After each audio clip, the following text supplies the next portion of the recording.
Ecclésiaste, chapitre 8. Qui est comme le sage et qui connaît l'explication des choses? La sagesse d'un homme fait briller son visage et la sévérité de sa face est changée. Je te dis, observe les ordres du roi, et cela à cause du serment fait à Dieu. Ne te hâte pas de t'éloigner de lui et ne persiste pas dans une chose mauvaise, car il peut faire tout ce qui lui plaît.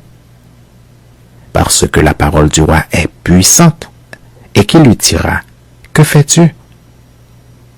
Celui qui observe le commandement ne connaît point de choses mauvaises, et le cœur du sage connaît le temps et le jugement.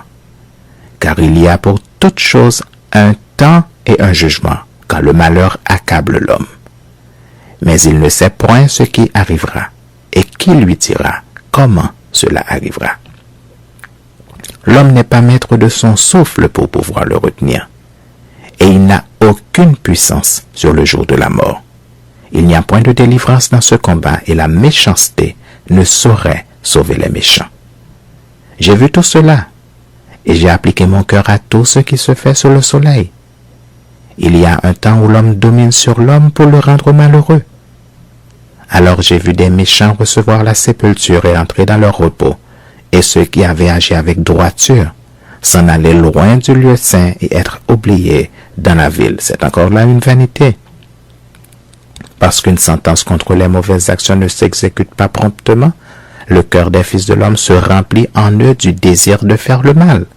Cependant, quoique le pécheur fasse 100 fois le mal et qu'il y persévère longtemps, je sais aussi que le bonheur est pour ceux qui craignent Dieu, parce qu'ils ont de la crainte devant lui.